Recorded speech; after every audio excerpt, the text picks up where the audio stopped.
Oke, baik Bapak, selamat siang. Jadi kami mahasiswa Prodi Bisnis Perjalanan Wisata UGM. Maksud kedatangan kami di sini itu untuk melakukan wawancara mengenai Pentahelix, Pak, dari Desa Wisata Ngelanggeran. Sebelumnya, izin memperkenalkan diri, Pak. Nama saya Fatkia. Nama saya Afda. Nama saya Roma. Baik, Pak. Jadi untuk pada kesempatan kali ini kami akan membahas Pentahelix yang ada di Desa Wisata Ngelanggeran. Untuk membahas hal tersebut, kami bersama dengan Bapak siapa, Pak? Saya Lili, Mbak. Selaku apa, Pak? Selaku pengelola desa wisata. Oh, baik. Jadi untuk pertanyaan yang pertama ya Pak ya, Bapak bisa dijelaskan mengenai sejarah perkembangan Desa Wisata Ngelanggeran ini, Pak? Ini Mbak. Ya, terkait dengan sejarah pengelola desa wisata Ngelanggeran, memang kami mulai untuk kegiatan pariwisata di Ngelanggeran ini tahun 2007. Waktu itu dibentuk BPDW, Badan Pengelola Desa Wisata Ngelanggeran. Kemudian 1 tahun berjalan tidak begitu maksimal karena secara pemahaman masyarakat belum begitu paham terkait apa itu pariwisata, harus berbuat apa. Sehingga di tahun 2008 kami dibentuk organisasi atau kelompok masyarakat, yaitu Pok Darwis, kelompok sadar wisata, yang mempunyai tujuan yaitu menyadarkan masyarakat. Ada beberapa hal yang dilakukan teman-teman Pok Darwis yang memang fokus terkait dengan SDM. Nah, sejak saat itu BPDW dan Pok Darwis kebetulan masyarakat menunjuk orang yang sama, dari mulai ketua, sekretaris, bendahara. Kemudian dari 2008 akhirnya kami mulai berproses, kemudian mengajak beberapa relasi untuk bekerja sama terkait dengan pengembangan SDM, mulai dari teman-teman akademisi, universitas, ataupun pendampingan dari dinas-dinas terkait. Nah, dari 2008 itu kami coba terus mengkonsep terkait dengan pengembangan pariwisata. Fokusnya adalah di community base atau pemberdayaan masyarakat. Nah, kami mulai mendapatkan jumlah kunjungan wisatawan yang cukup terasa itu dari tahun 2012. Itu cukup banyak di tempat kami, dan paling banyak itu terjadi di 2014. Kami dalam 1 tahun bisa diangkat 325.000 wisatawan, dan itu terlalu banyak menurut kami karena akhirnya tidak terjadi keseimbangan, khususnya terkait dengan lingkungan. Banyaknya sampah, kemudian ada over capacity terkait dengan kapasitas pengunjung yang masuk di Gunung Api Purba. Baru di 2015 kami coba merubah konsep terkait dengan pengembangan pariwisata di Ngelanggeran. Kami kembalikan lagi ke rohnya ekowisata dan pemberdayaan masyarakat, sehingga di 2015 kami lebih dorong wisatawan untuk membeli paket-paket wisata yang kami sediakan. Nah, dari situ jumlah kunjungan alhamdulillah menurun, setiap tahun terus turun, tapi kabar baiknya adalah pendapatan masyarakat meningkat karena di sana terjadi length of stay. Jadi yang kalau biasanya wisatawan di Ngelanggeran itu hanya datang 1 jam, 2 jam, sejak 2015 mereka bisa tinggal di Ngelanggeran mulai dari half day, 1 day, bahkan sampai 1 minggu bisa tinggal di Ngelanggeran. Dan alhamdulillah sampai saat ini cukup banyak penghargaan yang bisa diterima masyarakat terkait dengan pengembangan pariwisata, baik pariwisata berkelanjutan, sustainable tourism, ataupun community based tourism. Bahkan di tahun 2021 oleh UNWTO kami diakui sebagai salah satu desa wisata terbaik di tingkat dunia waktu itu ya. Dan alhamdulillah kami bisa bertahan sampai sekarang. Jadi cukup lama sebenarnya, dari 2007 sampai saat ini kami bisa bertahan terkait pengembangan desa wisata. Gitu, Pak. Ya. Baik. Untuk pertanyaan yang kedua itu, apa sih Pak bentuk dukungan pemerintah daerah terhadap pengembangan desa wisata Ngelanggeran? Kayak mungkin keraton, dari Pemda, atau dari Indonesia mungkin? Oke, terkait dengan perhatian pemerintah, memang masing-masing stakeholder ada perbedaan peran ya. Contoh, mulai dari Kementerian Pariwisata, mereka memang lebih fokus di awal-awal yang masuk ke program ke kami memang pelatihan-pelatihan lewat Program Nasional Pemberdayaan Masyarakat atau biasa disebut PMPM Pariwisata. Itu selama 3 tahun kami mendapatkan program dari Kementerian Pariwisata. Kemudian setelah itu Kementerian Pariwisata melibatkan kami selaku desa wisata di dalam kegiatan seperti promosi ya, baik di convention ataupun tabletop, atau juga pengenalan pariwisata luar negeri. Nah, contoh di tahun 2019 itu kami juga diajak Kementerian Pariwisata ke Malaysia di Mata Fair untuk promosi terkait Ngelanggeran. Kemudian tim kami juga diajak seperti di Riyadh Arab Saudi untuk promosi terkait pariwisata internasional juga. Jadi itu misalkan contoh program dari Kementerian Pariwisata. Kemudian kalau dari provinsi atau daerah istimewa Yogyakarta memang lebih banyak ke sarana prasarana ya. Jadi mereka memang cukup banyak program yang menyasar ke desa wisata ataupun ke kelompok-kelompok masyarakat yang ada di Ngelanggeran. Contoh yang sudah dilakukan oleh pemerintah Provinsi DIY, pembangunan embung itu secara keseluruhan memang melalui dana hibah gubernur. Dari pembangunan embung, kemudian pembangunan sarana prasarana, aksesibilitas itu semua dana dari provinsi. Kemudian 2018 juga pengembangan amphitheater atau panggung terbuka itu semua juga merupakan dana hibah dari gubernur. Terus yang selanjutnya provinsi cukup banyak program seperti pembinaan homestay, fasilitasi di homestay kayak rehab toilet, kemudian pemberian sarana prasarana untuk homestay. Oke. Terus untuk selanjutnya provinsi memang banyak juga memberikan event, Mbak, seperti Ngelanggeran Trail Run, Ngelanggeran Culture Festival, Festival Coklat itu cukup banyak dan menjadi perhatian bagi wisatawan datang ke Ngelanggeran itu. Kemudian kalau di kabupaten itu lebih banyak di event ya, jadi lebih banyak di event dan pemberian sarana khususnya adalah papan-papan petunjuk menuju ke destinasi. Nah gitu ya, kalau contoh-contoh event yang ada di Kabupaten Gunung Kidul seperti Geopark Next Specta, kemudian ada juga Ngelanggeran Run itu, terus beberapa kegiatan promosi seperti farm trip, Mbak.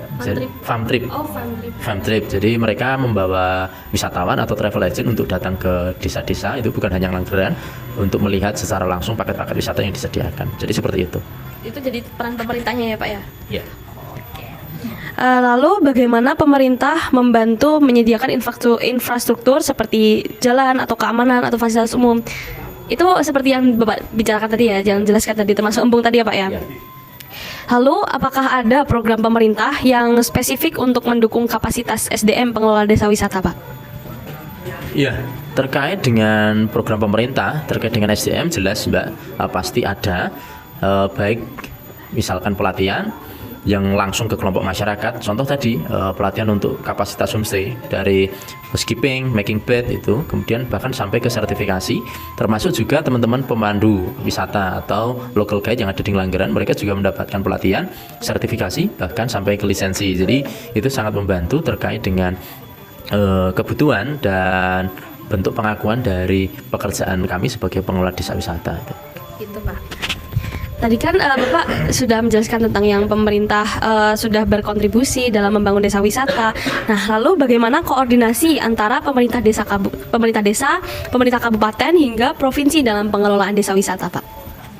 Ya, kalau terkait dengan koordinasi dari masing-masing stakeholder, khususnya pemerintah desa, karena masing-masing mempunyai peran yang sudah terplotting, terbagi-bagi, saya rasa koordinasinya cukup baik karena kami juga sering bertatap muka, koordinasi, rapat terkait dengan pengembangan di Ngelanggeran. Kebetulan juga Ngelanggeran saat ini kan dilalui jalur Tawangalang sebagai salah satu desa fokus pengembangan skala prioritas di DIY ya, jalur Tawangalang ini. Jadi bukan hanya Ngelanggeran tapi ada Desa Putat, ada di Ngalang, ada Ngororo, itu menjadi fokus pengembangan. Dan tentu secara program itu sudah disusun secara besar baik dari Bapeda, kemudian juga kalau di DIY tentu terkait dana is ya, di Paniratio itu sudah diatur dan disepakati terkait dengan tata kelola baik sarana prasarana ataupun kelembagaan yang ada di Ngelanggeran. Seperti yang tadi sudah dijelaskan sama Bapak, kalau misalnya pemerintah juga berkontribusi, masyarakatnya juga alhamdulillah bergerak sesuai dengan yang diharapkan. Nah, kira-kira apa sih Pak tantangan yang pemerintah hadapi dalam mengendalikan dampak wisata terhadap lingkungan dan budaya lokal? Atau enggak tantangan yang dihadapi Desa Ngelanggeran ini, Pak?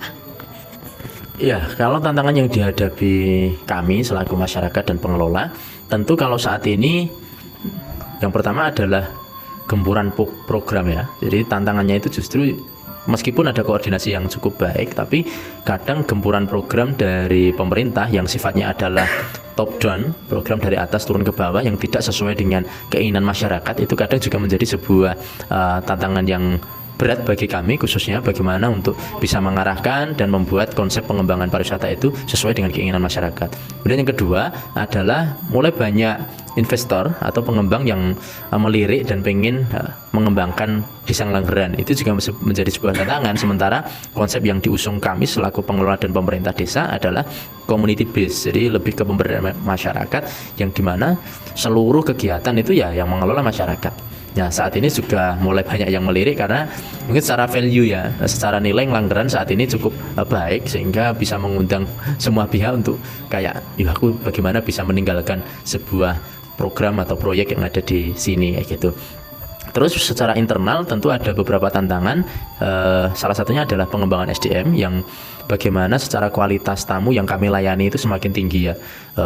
Tentu diharapkan kemampuan teman-teman pengelola ataupun masyarakat di dalam melayani wisatawan itu ada standarisasi yang sama. Itu juga masih menjadi tantangan karena secara latar belakang pendidikan kami juga berbeda-beda. Kemudian terkait dengan bahasa, kemampuan bahasa asing itu juga masih cukup lemah di tingkat pengelola atau local guide yang disediakan. Yang ketiga, terkait dengan internal adalah tantangan digitalisasi. Jadi pengembangan di Ngelanggeran meskipun sudah memulai program digitalisasi di tahun 2015, tapi itu juga menjadi sebuah tantangan bagaimana semua tim itu bisa memiliki kapasitas terkait dengan digitalisasi pengembangan desa wisata itu. Lalu, apakah pemerintah sudah memiliki strategi mitigasi resiko seperti bencana atau over capacity atau kerusakan alam gitu Pak, mitigasi dari pemerintah? Ya, terkait dengan mitigasi, alhamdulillah dukungan dari pemerintah cukup baik ya, karena beberapa tahun terakhir kami juga diikutkan di dalam pelatihan baik oleh Basarnas atau SAR DIY atau juga lembaga-lembaga mitigasi bencana yang lain kayak Tagana gitu. Kebetulan juga di Desa Ngelanggeran kan ada Kaltana, termasuk di Gunung Api Purba disediakan SAR Gunung Api Purba, dan teman-teman pelaku istilahnya yang masuk di kelompok Kaltana ataupun SAR itu mereka mendapatkan pelatihan terkait dengan penanggulangan risiko bencana ataupun penanganan kecelakaan, juga pemetaan kawasan yang rawan bencana. Dan dukungan juga dari pemerintah, contoh pemerintah desa, mereka juga membuatkan kami sign-sign yang itu bisa dimanfaatkan oleh wisatawan terkait akses, misalkan contoh jalur evakuasi, titik kumpul dan lain sebagainya. Nah, di tahun ini kami juga bersama pemerintah desa sedang menyusun peta rawan bencana, di mana memang karena Gunung Api Purba itu kawasannya gunung, tentu pasti akan ada risiko bencana alam ya, tanah longsor atau mungkin angin. Nah itu sesuatu hal yang memang harus dipetakan, meskipun secara kejadian ya kita tidak tahu kapan bagaimana itu terjadi, tapi yang jelas mitigasi bencana itu insya Allah selalu dilakukan oleh teman-teman. Baik, untuk pertanyaan selanjutnya akan disampaikan oleh teman saya. Baik Bapak, untuk pertanyaan selanjutnya adalah mungkin adakah dari pihak kampus ataupun peneliti yang ikut terlibat dalam kegiatan pengembangan desa wisata Ngelanggeran ini sendiri Pak? Iya, terkait kerjasama dengan akademisi memang cukup banyak Mas, karena teman-teman akademisi atau universitas mereka lah yang punya pengetahuan, knowledge terkait dengan pengembangan kepariwisataan ataupun beberapa kemampuan yang lain, sehingga kerjasama ini sangat kami perlukan. Contoh kampus yang memang bekerja sama dengan kami, yang pertama misalkan ada UIN terkait dengan biologi, mereka mendampingi kami terkait dengan penelitian berapa ada habitat apa saja, tanaman apa saja, itu mereka melakukan pemetaan di sini dan itu di-share kepada pengelola sehingga kami punya kemampuan atau tahu apa saja yang harus kami jaga dan kami lindungi di sini. Kemudian contoh misalkan dengan teman-teman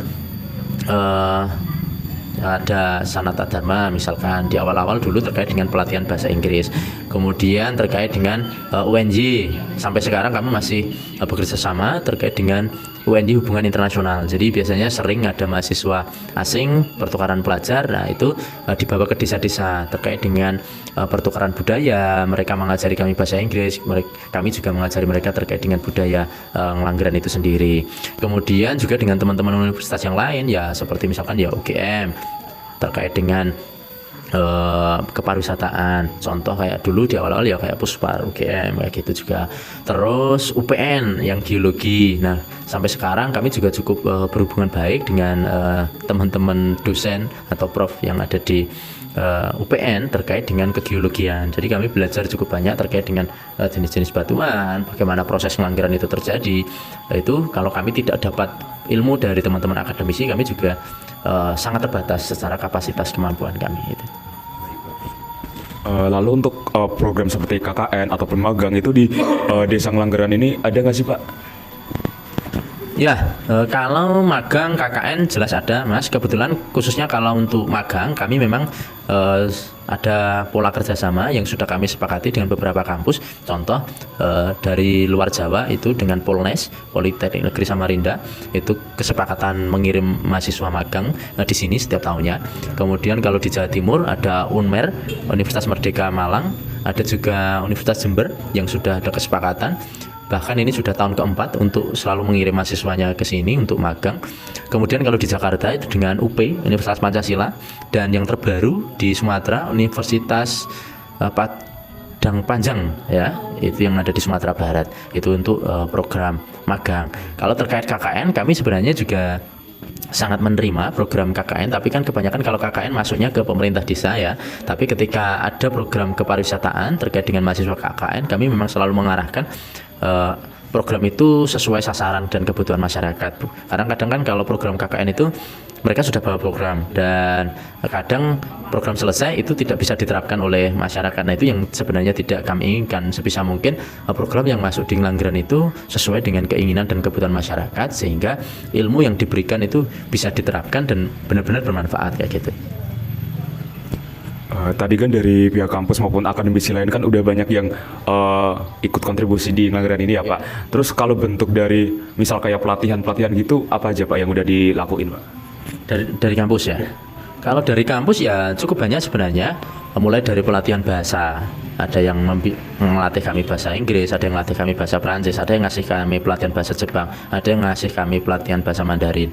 Kemudian terkait pembuatan master plan kayak UGM Teknik Sipil kemarin, kami juga ada program pengabdian terkait dengan pembuatan master plan kawasan Kampung Pitu misalkan. Kemudian ada juga beberapa program sertifikasi dan lisensi kayak 3 tahun yang lalu itu dengan AMTA kami juga mengirim 12 atau 10 orang waktu itu terkait dengan sertifikasi keahlian kepemanduan pariwisata itu. Jadi cukup banyak memang program yang masuk terkait dengan peningkatan kapasitas SDM. Baik Bapak, lalu kan dari pihak-pihak akademisi tadi itu mungkin ada rekomendasi untuk kemajuan dan peningkatan desa wisata Ngelanggeran itu sendiri mungkin Pak? Ya, terkait dengan peningkatan yang bisa dilakukan teman-teman akademisi, sebisa mungkin harapan kami adalah program-program pengabdian masyarakat itu harus sustain, harus berkelanjutan. Jadi kadang program dari kampus itu hanya 2 hari selesai, itu saya rasa cukup susah diterapkan oleh masyarakat. Jadi harapan kami yang ada di desa-desa ketika ada program pengabdian masyarakat, meskipun misalkan contoh angkatan sampean itu hanya 40 hari misalkan. Nah, harapannya nanti akan dilanjutkan adik seniornya dan itu melanjutkan program itu. Jadi program itu akan berkelanjutan dan betul-betul bisa dimanfaatkan. Jadi sebenarnya banyak sekali hal yang bisa dilakukan teman-teman akademisi untuk ke desa, karena contoh semakin tinggi hal yang diraih atau dicapai sebuah desa, itu mereka juga akan membutuhkan hal yang semakin banyak. Jadi bukan kalau sudah tinggi prestasinya atau sudah banyak prestasinya dia sudah nggak butuh apa-apa, salah. Jadi semakin tinggi justru itu semakin banyak hal yang harus ditata, harus disiapkan, karena itu bentuk bukti iya betul-betul desa itu layak mendapatkan itu. Jangan sampai sudah dapat prestasi justru dilupakan, tidak didampingi. Nah, mereka akan terlena kadang akan terlena dan mereka stop. Oke, saya sudah puas dengan seperti ini, tapi kadang kan itu justru akan menjadi sebuah bumerang di suatu desa ketika kita merasa kita nyaman di zona ini gitu. Jadi justru dengan teman-teman akademisi banyak hal yang bisa dilakukan, baik dari pembinaan, pelatihan, sertifikasi ataupun program-program pengabdian masyarakat atau program dari Dikti itu juga masih bisa dilakukan di contoh di baik di Ngelanggeran ataupun di desa sekitar Ngelanggeran itu. Lalu UMKM apa aja sih Pak yang ada di desa wisata Ngelanggeran ini Pak? Ya, terkait UMKM kami ada beberapa contoh yang memang cukup berkembang pesat adalah Geria Coklat Ngelanggeran. Mereka lebih ke pemberdayaan perempuan, anggotanya ada 11 aktif. Kemudian ketika peak season mereka juga bisa mendatangkan ibu-ibu yang lain untuk membantu di produksi. Dan Geria Coklat memang fokus di penjualan produk coklat. Kemudian ada juga Geria Bubuk, itu yang mensupport produksi Geria Coklatnya. Jadi di Geria Bubuk memang fokus mengolah coklat fermentasi menjadi bubuk coklat. Terus ada juga Geria Batik. Nah, mereka fokusnya di batik ya, baik batik kain, batik kayu atau batik topeng, itu di fokusnya di sana, dan memang lebih banyak jualannya ke paket wisata edukasi terkait batik. Kemudian ada juga kami pengolahan susu kambing etawa, itu di UMKM Maju Mapan. Kemudian ada pengolahan susu itu bukan hanya menjadi bubuk ya, tapi menjadi es krim, menjadi permen, menjadi sabun susu kambing kayak gitu. Jadi cukup banyak produk turunan dari susu kambing. Kemudian ada juga kelompok ternak, ternak kambing baik Etawa ataupun Savera atau Sanen, itu di Purbaya, ada juga yang di Gunung Budak, kemudian ada juga di dusun-dusun yang lain. Terus terkait dengan Geria Eco Spa atau Spa Purba Ayu, itu juga terkait ya terapis. Jadi paket yang dilakukan di sana ya terkait dengan spa, baik hanya body spa ataupun tangan ataupun kaki, itu teman-teman juga pemberdayaan perempuan di sana kayak gitu. Kalau tadi kan kerjasama dengan pemerintah itu udah cukup banyak ya Pak. Kalau dari kerjasama antara pihak Desa Wisata Ngelanggeran dengan pihak swasta itu udah ada belum sih Pak?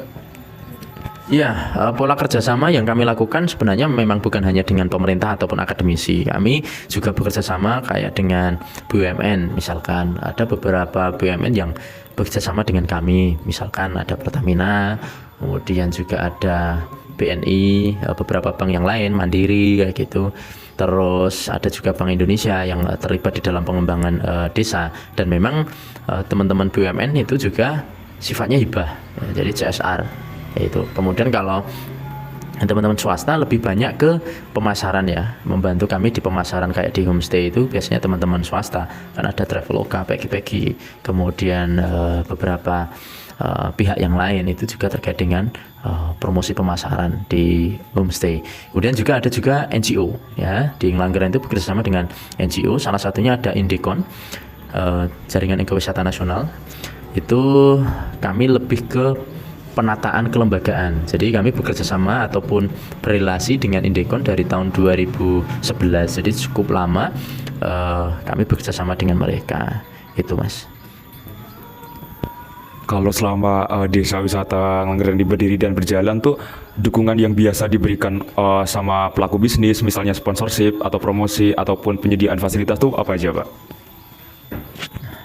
Sebenarnya sangat kompleks ya, karena kami menerima banyak program dari berbagai pihak, dan sekali lagi pengembangan programnya ya bervariasi, mulai dari ya promosi, pengembangan sarana prasarana, fasilitas, dukungan ke UMKM, ke kelompok-kelompok masyarakat. Itu alhamdulillah berjalan cukup baik. Dan sekali lagi memang desa itu atau sebuah kawasan tidak akan pernah berhenti di situ ya, jadi masih membutuhkan berbagai uluran program baik dari tadi pemerintah, swasta, BUMN ataupun beberapa pihak yang lain itu Mas. Tadi kan UMKM yang ada di Ngelanggeran udah cukup banyak ya Pak. Ya. Nah itu bagaimana sih Desa Wisata Ngelanggeran ini memastikan produk UMKM tetap berkualitas dan sesuai dengan standar buat wisatawan Pak? Ya, terkait dengan standarisasi produk, memang sekali lagi teman-teman sudah mendapatkan sertifikasi keahlian, termasuk di terapisnya, teman-teman di EcoSpa, mereka juga sudah tersertifikasi keahlian terapis. Kemudian terkait dengan produk makanan, alhamdulillah kami sudah melengkapi seluruh perizinan, mulai dari PERT, Badan POM Halal, kemudian MD atau makanan dalam, sehingga secara kualitas produksi memang bisa dijamin. Kemudian secara berkala pun teman-teman baik dari Badan POM itu juga selalu mengecek bagaimana sistem produksi yang terjadi di masing-masing kelompok masyarakat. Lalu tantangan yang dihadapi UMKM di Desa Ngelanggeran ini apa saja Bapak? Kalau tantangan tentu beberapa UMKM berbeda-beda ya. Kalau Geria Coklat, alhamdulillah kalau di titik saat ini kendalanya tidak begitu banyak karena secara produksi dan kapasitas penjualan saya rasa sudah cukup baik, dan lebih ke inovasi produk, kemudian bagaimana membuat desain terkait pengemasan produk, karena latar belakang ibu-ibu di sana ya juga bukan tim IT, desain grafis, bukan, lebih ke ibu-ibu rumah tangga, jadi itu menjadi sebuah kendala khususnya di sana. Juga yang ketiga terkait dengan akuntansi ya, manajemen akuntansi, keuangan itu juga masih harus diperhatikan terkait dengan UMKM di sana. Kemudian ada beberapa UMKM yang punya kendala seperti produksi, kemudian bagaimana di batik itu misalkan ya kendalanya di produksi. Kemudian peralatan itu juga masih menjadi kendala, termasuk desain terkait dengan motif-motif batik apa segala macam. Kalau kayak di spa memang kendalanya lebih ke promosi, karena jarang banget atau bahkan image dari nama spa itu sendiri kadang orang menafsirkan macam-macam itu. Jadi itu masih menjadi sebuah kendala, dan salah satu UMKM yang belum begitu maksimal berkembang di Ngelanggeran adalah Eko Spa itu sendiri itu. Lalu sudah adakah kolaborasi antara pihak Desa Wisata Ngelanggeran dengan Biro Perjalanan ataupun platform online travel agent atau OTA Bapak? Kalau terkait dengan travel agent, kami juga ada beberapa kerjasama ya Mas, baik travel agent internasional ataupun yang nasional. Ada beberapa juga yang di luar pulau, istilahnya kayak teman-teman Bali, itu mereka juga bekerja sama dengan kami terkait dengan wisatawan asing. Jadi kami lebih ke sana. Kemudian kalau yang travel agent di tingkat nasional ya mereka biasanya lebih ke sekolah-sekolah internasional ataupun sekolah-sekolah swasta untuk program live in kayak gitu. Mereka tinggal di Ngelanggeran. Jadi memang kerjasama dengan tour operator itu harus dilakukan oleh kami itu untuk mempercepat ya promosi, juga mendatangkan jumlah wisatawan. Selanjutnya adalah mengenai bagaimana tingkat partisipasi masyarakat lokal dalam kegiatan pengelolaan Desa Ngelanggeran ini, Bapak. Apa Mas jumlah? Partisipasi Masyarakat. Kalau partisipasi masyarakat ya tentu seperti yang saya ceritakan di awal tadi ya, partisipasinya alhamdulillah sampai saat ini sangat baik karena mereka mau terlibat secara langsung pengembangan desa wisata. Entah ada yang di tiketing, ada di manajemen, ada yang di guiding, ada yang di petugas parkir, mungkin ada di petugas maintenance. Kemudian di masyarakat mereka ya sangat terlibat aktif, baik di homestay, UMKM, kuliner, kelompok pedagang, kelompok shuttle, sarana transportasi, bahkan yang tidak terlibat secara langsung masyarakat kayak menyediakan restoran, warung, jualan bensin, warung kelontong dan lain sebagainya, itu sangat baik ya tingkat partisipasi masyarakatnya. Pertanyaan selanjutnya, Bapak, adakah bentuk kerjasama antara pihak pengelola Desa Wisata Ngelanggeran itu sendiri dengan pihak swasta, Bapak? Oh ya, terkait dengan kerjasama pihak swasta jelas ada ya, tapi mereka memang lebih fokus ke dalam pemasaran. Jadi contohnya pihak swasta ya kayak Traveloka, mungkin Pagi yang mereka lebih fokus ke pemasaran homestay, pengenalan homestay. Jadi mereka membantu masyarakat di sini terkait dengan fokus di homestay. Terus ya selain swasta sebenarnya kayak tadi BUMN, ada NGO yang terlibat di dalam pengembangan ataupun penataan kawasan yang ada di Ngelanggeran. Lalu setelah adanya Desa Wisata Ngelanggeran ini, adakah perubahan sosial ataupun ekonomi yang dirasakan masyarakat setempat, Bapak? Iya, tentu dengan adanya pariwisata itu akan berdampak ke sosial ekonomi masyarakat ya. Contoh, kalau secara sosial, bagaimana masyarakat yang dulu banyak merantau bekerja di luar desa, mereka sekarang alhamdulillah dengan bangga mau tinggal di desa, terlibat terkait dengan pengembangan desa wisata secara langsung. Kemudian secara sosial juga itu mendorong tingkat kerukunan partisipasi masyarakat terkait dengan kegiatan pariwisata yang sangat aktif.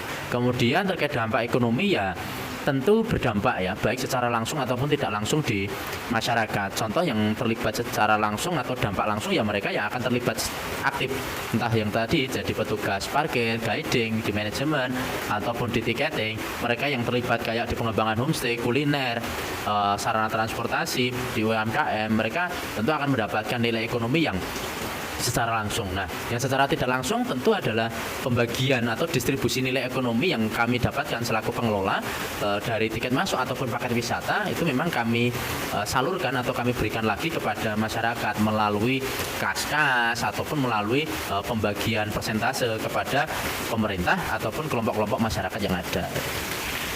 Baik Bapak, untuk pertanyaan selanjutnya mungkin akan disampaikan oleh rekan saya, Afda.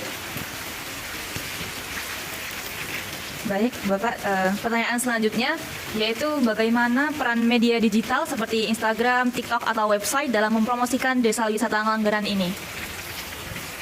Ya, kalau terkait dengan promosi terkait dengan digitalisasi, memang kami gunakan metode secara offline dan online ya Mbak. Kalau secara offline kami masih pakai brosur, leaflet, itu juga masih kami lakukan. Kemudian kalau secara media sosial, alhamdulillah teman-teman di Ngelanggeran itu kan punya tim digital marketing ya, yang ada 6 orang di sana.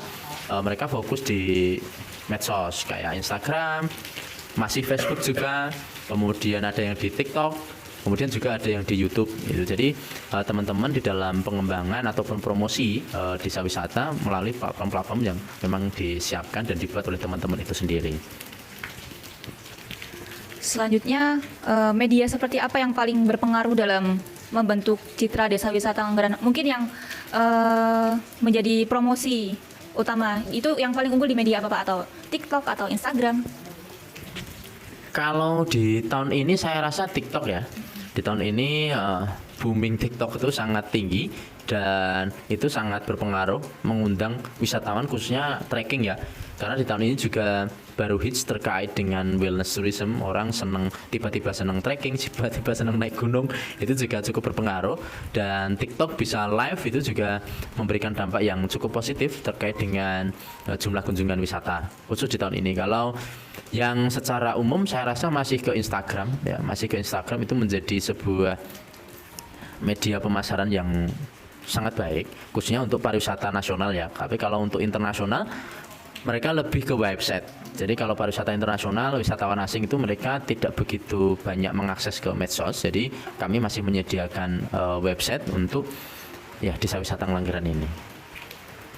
Baik Bapak, kan tadi sudah Bapak jelaskan mengenai program 5 Pentahelix. Nah, apa harapan Bapak terhadap kontribusi masing-masing dari 5 pilar tersebut dalam 5 tahun atau 10 tahun mendatang bagi Desa Wisata Ngelanggeran ini? Harapannya dalam ke depan. Kalau harapan ke depan tentu pengembangan pariwisata di Ngelanggeran lebih maksimal terkait dengan penataan kawasan. Karena saat ini mungkin ada beberapa kelompok masyarakat yang berada di zona nyaman dan harapan kami kegiatan pengembangan itu jauh lebih pesat lagi ke depan, mulai dari penataan kawasan, tata lingkungan, pengolahan sampah, kemudian pembuatan master plan di masing-masing zona kawasan itu lebih tertata karena memang di awal pengembangan Ngelanggeran itu secara otodidak dan hanya berjalan gitu aja tanpa adanya rancangan yang maksimal. Harapan kami ke depan jauh lebih tertata, terkonsep dengan baik. Kemudian juga terkait dengan pariwisata berkelanjutan, bagaimana masyarakat tidak melupakan terkait dengan unsur konservasi, menjaga warisan bumi, menanam pohon, menjaga hemat air dan lain sebagainya. Ini sebagai konsep-konsep pariwisata berkelanjutan. Saya rasa itu Mbak, dan sekali lagi harapan banyaknya sinergi kerjasama dengan berbagai pihak itu terus berjalan terkait dengan pengembangan desa wisata Ngelanggeran. Baik, terima kasih banyak kepada Bapak yang telah meluangkan waktunya untuk menjawab pertanyaan kami pada hari ini. Kami harap dengan jawaban tersebut dapat menambah wawasan kami tentang desa ini, tentang Pentahelix terutama. Dan kami berharap semoga di tahun-tahun berikutnya dan 10 tahun mendatang desa Ngelanggeran ini menjadi lebih maju ya Pak ya. Baik, kami tutup. Sekian, terima kasih. Wassalamualaikum warahmatullahi wabarakatuh.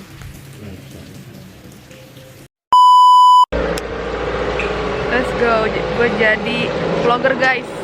Nih ada tempatnya, terus pakai baju warna apa ini, warna biru seperti Korsa, karena Korsa aku bakal dipakai besok. Ini dia guys, ini kelompok apa ini, manpar apa kelembagaan kalian? Kelembagaan gitu ya guys. Jadi ini lagi di Ngelanggeran. Ini maaf ya kalau ada garis-garis itu. Mana? Hai. Apalah. Ini kayak kameranya on, udah on. Nanti deketin ya, Rom. Ya. Itu berarti ini turunnya sama jalurnya dong? Bener. Oh, udah. Gak apa guys, kalau misalnya kalian mau daki gunung, trialnya ke sini dulu.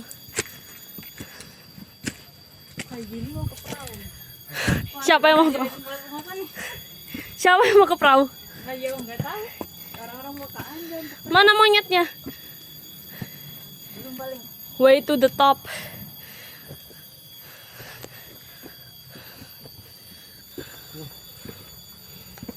Mana monyet?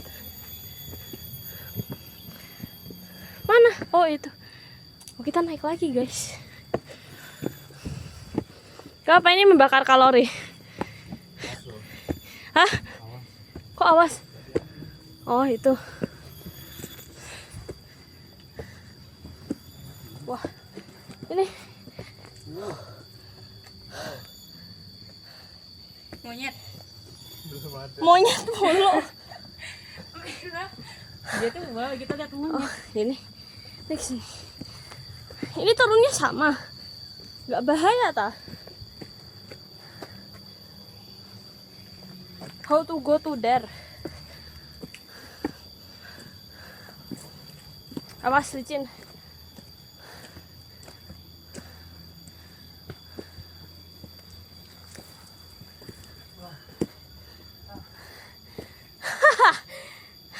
alon-alon le. Ya guys, jadi banyak nah nyamuk Aedes aegypti. Ini curam banget cuy. Bisa sih. Ya salam. Gue bawa laptop lagi. Nanti sih.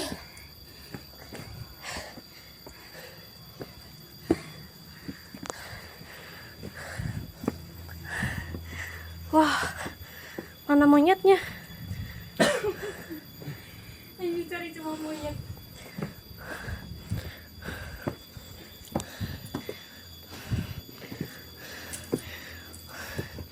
Gila ini curam. Nih, batu, sebelahku batu. Tuh. My trip. My adventure. Wow.